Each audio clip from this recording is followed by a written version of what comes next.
Հարցս ուղղում է Նիկոլ Փաշինյանին կամ Արադ Միրզոյանին, ով ցանկանա։ Հունվարի 14-ին Վաշինգտոնում ստորագրված TRIP իրականացման շրջանակը ոչ Հայաստանի, ոչ ԱՄՆ-ի համար իրավական հանձնառություններ կամ պարտավորություններ չի պարունակում եւ հետեւաբար չի պարտադիր կատարման բնույթ ունի, վաղը կարող է չեղարկվել, կարող է ամբողջովին փոխվել, բայց քանի որ մեր սեղանին դրված է այս փաստաթուղթը, այս փաստաթղթի վերաբերյալ հարցս տամ։ Օգոստոսի 8-ի երկկողմ հռչակագրում նշված է, որ Հայաստանը Ադրբեջանին տրամադրում է անխոչնդոտ անցման իրավունք, որը իմ գնահատմամբ միջանցք է, փոխարենը Ադրբեջանը Հայաստանին տրամադրում է փոխադարձ առավելություն։ Մեր քննադատությունները եւ հարցերը ուղղված էին հասկանալու համար, թե վերջը այդ ինչ փոխադարձ առավելություն է։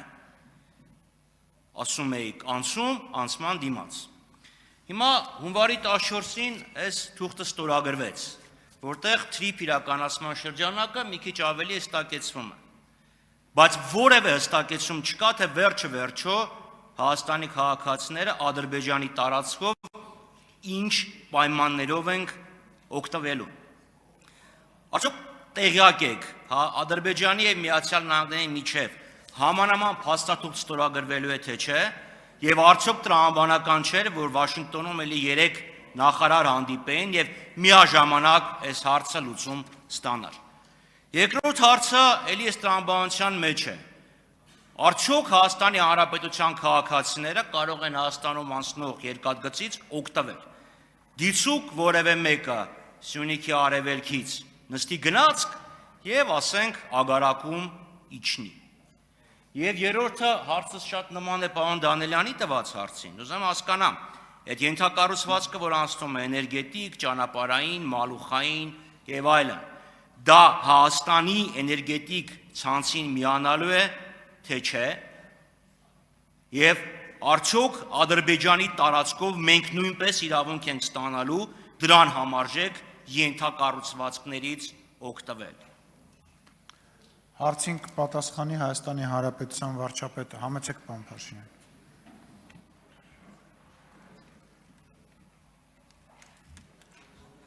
Սկսեմ էներգետիկ համակարգից։ Այո, միանշանակ եւ աներկբա Հայաստանի եւ Ադրբեջանի էներգետիկ համակարգերը միանալու են իրար եւ փոխադարձաբար նույն պայմաններով օգտվելու են եւ արտահանման եւ ներմուծման հնարավոր պայմաններից։ Նշեցիք, որ փաստաթուղթը TRIP-ի իրականացման շրջանակը ունի իրավական պարտադիր ուժ, որովհետեւ դա հայտարարություն է երկու կառավարությունների եւ նախկինում էլ խոսել ենք դրա մասին եւ դա ընթացակարգ է, հռչակագիրը եղավ, իրավական ընթացակարգը, իրավական շրջանակը, որից հետո արդեն իրավական պարտադիր ուժ ունեցող համաձայնագրի նախագծերը կգրվեն եւ այդ թվում կգան խորհրդարան եւ կհաստատվեն։ Ես իհարկե դուք հիմա ստիպում եք, որ ես հարցին այս դիտանկյունից նայեմ, որը սակայն ակնհայտ է։ Տեսեք, ինչ որ ասում եք, որ Հայաստանի Հանրապետությունը պետք է ստանա փոխադարձ առավելություններ, այդ ինչ փոխադարձ առավելություններ, ամոթել է, որ մենք դա չենք նկատում, բայց հարգելնես, մենք արդեն ստացել ենք այդ փոխադարձ առավելությունների մի մասը։ Բա որ բենզինի գինը 20%-ով ընկել է, դիզվառելիքի տոկոսները ճիշտ եմ ասում, ես ճիշտն ասած այդ թվերի մեջ չկամ, չգիտեմ, ով գիտի, երկրորդը, ծորենա ներկրվում Հայաստանի Հանրապետություն, Ռուսաստանից և Ղազախստանից, ընդ որում տարբեր ընկերությունի կողմից, դա փոխադարձ առավելություն չի, ասենք մենք սենց բաներ ենք ասում, ասենք հիմա Ադրբեջանում էլ հետևում են, ասում են հետաքրքիր է, Հայաստանում մեկը կնկատի խորհրդարանում, որ այդ փոխադարձ առավելությունը դրա մի մասը արդեն ստացվել է։ Երկրորդը, ասում եք գնացքից կարանք օգտվենք, հա, ասում եք իմ գնահատմամբ միջանցք է։ Ինչ ասեմ։ Այսօր իմիջիայլոց Ադրբեջանի ներկայացուցիչները հայտարարում են, որ իրանք իրանց երկրի տարածքով միջանցքներ են տրամադրել Հայաստանի Հանրապետության։ Ամենաթարմ բանը հայտարարությունը, որ իրանք միջանցք են տրամադրել մեզ, որովհետև հաջորդը 100 անգամ, 100 չէ, լավ, 10 անգամ գրած է, ինչպես են օգտվելու երկրների ինքնիշխանության, տարածքային ամբողջականության, իրավազորության շրջանակներում։ Եվ Հայաստանը, եւ Ադրբեջանը, երկուսն էլ իրավազորության, տարածքային ամբողջականության, ինքնիշխանության շրջանակներում։ Արձագանք։ Պարոն Փաշինյան, ես փորձեմ հասկանամ իմ հարցեր, ձեր պատասխաններ։ Հիմա իմ սուբյեկտիվ ընկալումը ձեր սուբյեկտիվ ընկալման հետ կարող է համընկնի։ Դրա մասին չի խոսք, ես կոնկրետ ասում եմ հարցս։ Ադրբեջանի հետ ամերիկացիները նման թուղթ ստորագրելու են թե չէ, եւ ինչի դա չի արվել միաժամանակ, որը խելամիտ է,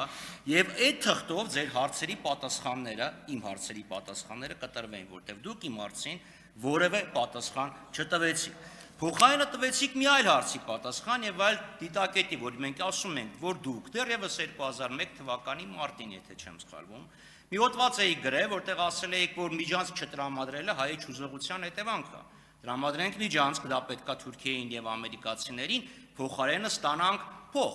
Հիմա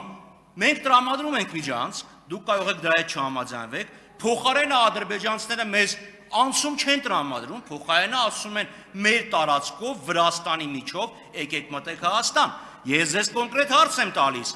Ադրբեջանի տարածքով մենք, խնդրեմ չխանգարել, պարոն Սուքես։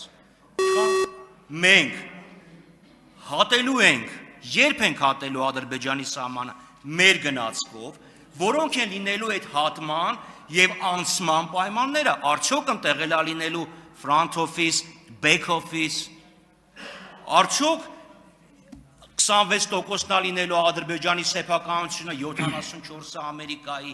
Ուզում հասկանամ, այդ անցումը ոչ թե փոխադարձ առավելություն, բենզինը ավելի էժան կամ ցորենը ավելի վատ կարգի, այլ մենք վերջը ինչ պայմաններով երբ ենք մտնելու Ադրբեջան, առանց ադրբեջանցիների հետ առերեսվելու եւ հասնելու ինչ որ մի կետ։ Ասեմ, կոնկրետ ժամանակ ասեմ, դա տեղի ունենալու են ժամանակ, երբ որ երկաթգիծը պատրաստ լինեն, երկաթգիծը, որ ձեր խմբակցության ղեկավարը եւ ձեր քաղաքական առաջնորդը իրար հետ քանդե ծախել են, այդ երկաթգիծը, երբ որ պատրաստվի, երբ որ պատրաստ լինի, այսինքն հիմա հասկանում եք, մենք չենք կարող ուսով գնաց տանենք։ Գնացքը գնում է երկաթուղով։ Հիմա ինչի՞ է գալիս Վրաստանի տարածքով, որովհետև Հայաստանին, Ադրբեջանին կապող երկաթուղի չկա, հասկանում եք, չկա, նետու։ Երկրորդը, ինչի՞ է օգոստոսի 8-ի հռչակագրի, եթե չեմ սխալվում, 4-րդ կետում գրած է, Հայաստանը եւ Միացյալ Նահանգները կբանկանեն, կհաստատեն թրիփ նախագծի իրականացման շրջանակը։ Այսինքն 4-րդ կետում է, թե 3-րդ կետում է, տենց գրած է։ Դա այդ կետի իրականացումն է։ Եվ չեմ հասկանում։ Շատ լավ, դե ինչ եկար հանգստանում, ուրեմն ոչ մի խնդիր չկա։ Ամեն ինչ ոնց կա, ոնց որ նենց է, ուրեմն քննարկելու բան չկա։ Երբ որ կլինի իրավական ուժ ունեցող թուղթ, այն ժամանակ կքննարկենք։ Շնորհակալություն։